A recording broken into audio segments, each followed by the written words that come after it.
तो दोस्तों आज की वीडियो में आपका स्वागत है। दोस्तों आज की वीडियो में हम वर्गमूल यानी स्क्वायर रूट की सिंप्लीफिकेशन से संबंधित सवालों को कैसे हल किया जाता है वो सीखेंगे।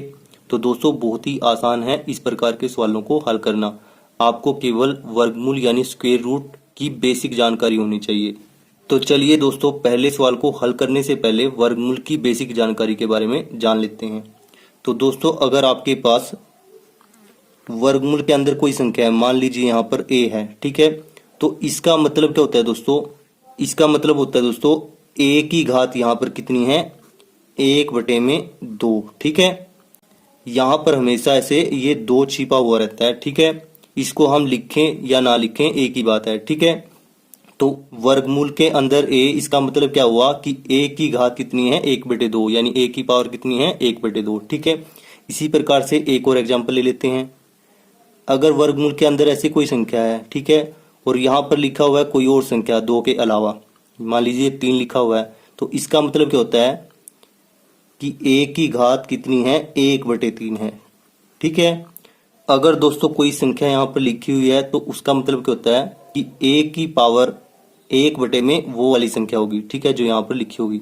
अगर यहाँ पर कोई संख्या ना लिखी हो तो a की पावर कितनी होगी, 1/2, ठीक है, यानी a की घात कितनी होगी, 1/2। तो वर्गमूल का मतलब क्या होता है कि a की या जो संख्या है उसकी पावर 1/2, ठीक है। आई होप वर्गमूल के बारे में आप अब समझ गए होंगे। तो चलिए अब पहले सवाल को हल करते हैं।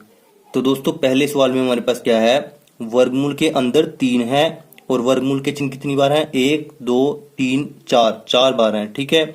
और पूरे की पावर कितनी है, 64 है, यानी घात कितनी है, 64 है। तो इसका हमें मान निकालना है। तो इसके लिए हम क्या करेंगे दोस्तों, सबसे पहले जो ये पावर है यानी घात है, इसको यहाँ पर लिख लेंगे। कितनी घात है, 64 है, इसको हमने यहाँ पे लिख लिया है, ठीक है। अब गुना का चिन्ह लगा देंगे, ठीक है। और जितनी बार यहाँ पर वर्गमूल का चिन्ह है उतनी बार हम इसे 1/2 से गुना करेंगे। तो पहले चिन्ह को हटाएंगे तब 1/2 से गुना करेंगे, ठीक है, क्योंकि वर्गमूल का मतलब क्या होता है, 1/2 घात, ठीक है, 1/2 की पावर, और जो यहाँ पर टोटल पावर है उसके साथ हम इसे गुना कर देंगे, ठीक है। अब दूसरे वर्गमूल को हटाएंगे तब 1/2 से गुना कर देंगे, ठीक है।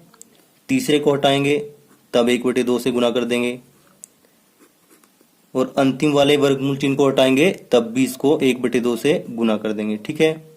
तो दोस्तों हमें कितनी बार 1/2 से गुना करना पड़ा, जितने यहाँ पर हमारे पास वर्गमूल के चिन्ह थे, ठीक है। अब इसको काट देते हैं, यहाँ पर 2 3 6, 2 दूनी 4, ठीक है। अब 2 से 32 को काट देते हैं, 2 एकम 2, 1 बच गया, 2 छिके 12, ठीक है।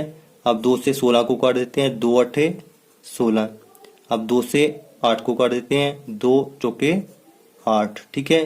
तो यहाँ पर हमारे पास कितना बचा, 4 बचा, ठीक है। अब दोस्तों हमारे पास 64 की जगह क्या रह गया, ये 4 रह गया, ठीक है। और यहाँ पर हमारे पास कितना रह गया, 3 रह गया, ये सभी वर्गमूल चिन्ह हटने के बाद। तो यहाँ पर क्या उत्तर आएगा, 3 की घात 4, ठीक है, यानी 3 को हमें 4 बार गुना करना पड़ेगा, 3 गुना में 3 गुना में 3 गुना में 3।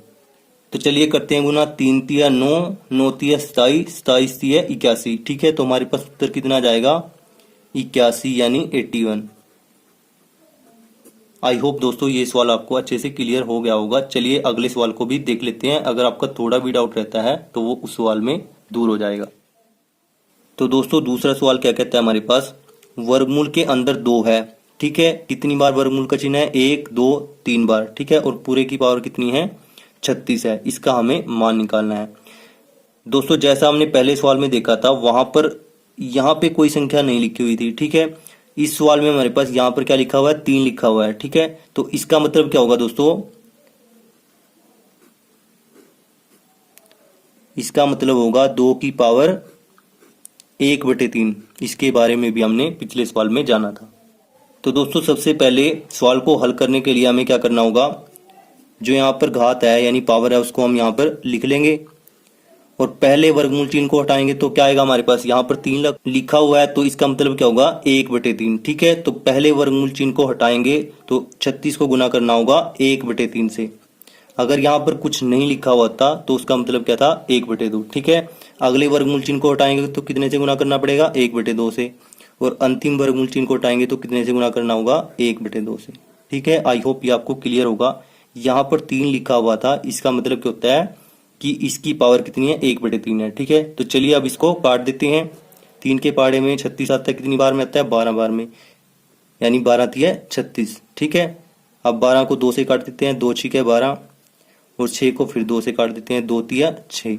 तो हमारे पास पावर कितनी बच गई, 36 की जगह 3 बच गया, और यहाँ पर 2 बचा हुआ है। ठीक है, तो अब क्या हो जाएगा, ये 2 की पावर 3 बन जाएगा ये। ठीक है, और 2 की पावर 3 का मतलब क्या है, 2 गुना में 2, और ये क्या बन जाएगा, 2 दूनी 4, 4 दूनी 8। ठीक है, तो हमारे पास उत्तर क्या आ जाएगा इस सवाल का, 8 आ जाएगा। आई होप दोस्तों ये सवाल आपको अच्छे से क्लियर हो गया होगा। यहाँ पर दोस्तों मैंने समझाते हुए इन सवालों को हल किया है, इसलिए थोड़ा टाइम लगा है। आप इन सवालों को सेकंड्स में हल कर सकते हैं।